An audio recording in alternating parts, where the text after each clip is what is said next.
Hi friends, நான் தான் Murugesh natural liquor.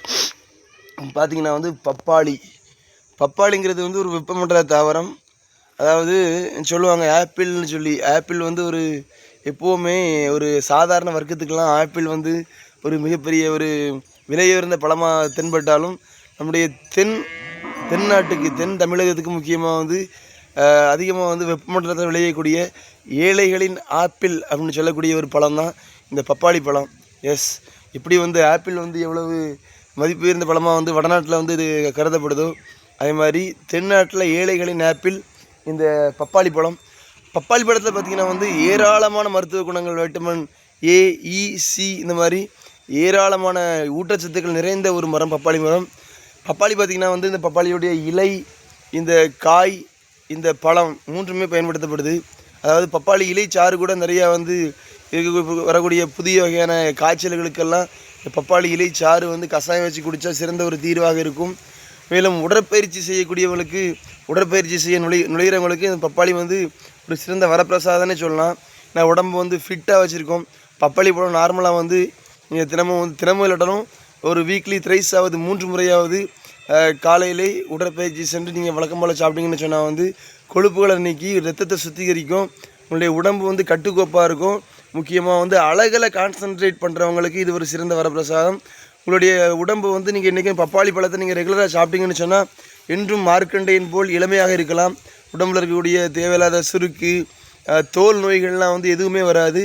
பப்பாளியை ரெகுலராக சாப்பிட்டாலே போதும். நீங்கள் எந்த ஒரு க்ரீமும் போட வேண்டாம், எந்த ஒரு பியூட்டிஷனும் போக வேண்டாம். நார்மலாகவே இயற்கையாகவே நீங்கள் 60 வயசுலேயும் 20 வயசு மாதிரி இளமையாக இருப்பீங்க. ஸோ பப்பாளி பழத்தை சாப்பிட்டீங்கன்னு சொன்னால் தேவையில்லாத க்ரீம்லாம் போடாமலே முகத்தில் இயற்கையான ஒரு பொலிவு, உடம்புல ஒரு இயற்கையான மினுமினுப்பு அதெல்லாம் கொடுக்கும். ஸோ அதனால் பப்பாளி பழம் இயற்கைன்னு ஒரு வரப்பிரசாதம். இதோடைய இலை எல்லாமே, இந்த இலையை கூட சாறு வச்சு நீங்கள் உடம்புல நோய் இருக்குதோ இல்லையோ மந்த்லி ஒன்ஸ், அதாவது மாதத்துக்கு ஒரு முறை இதை நீங்கள் பப்பாளி இலையை கஷாயமாக வச்சு குடிச்சிங்கன்னா தோல் சம்பந்தமான எந்த நோயும் வராது. ரத்தம் சுத்திகரிக்கப்பட்டு ரத்தத்தில் தேவையில்லாத உள்ள நச்சு பொருட்களாக இதை நீக்கும். வேறு இந்த பப்பாளியிலேயே கீரையாக கூட சமைச்சு சாப்பிடலாம். அது எந்தளவுக்கு நீங்கள் சாப்பிடுவீங்கன்னு தெரில. அடுத்து பார்த்திங்கன்னா இந்த பப்பாளி காய் கூட்டு வைக்கலாம். பப்பாளி பழம் டேஸ்ட்டுக்காக மட்டும் கிடையாது. அதாவது சுரைக்காய் கூட்டு மாதிரி பப்பாளி காயை கூட நீங்கள் கூட்டு வச்சோ இல்லை பொரியல் வச்சோ சாப்பிடலாம். அது மட்டும் இல்லாமல் இந்த பப்பாளி பழம் எல்லாருக்கும் விரும்பக்கூடியதான்.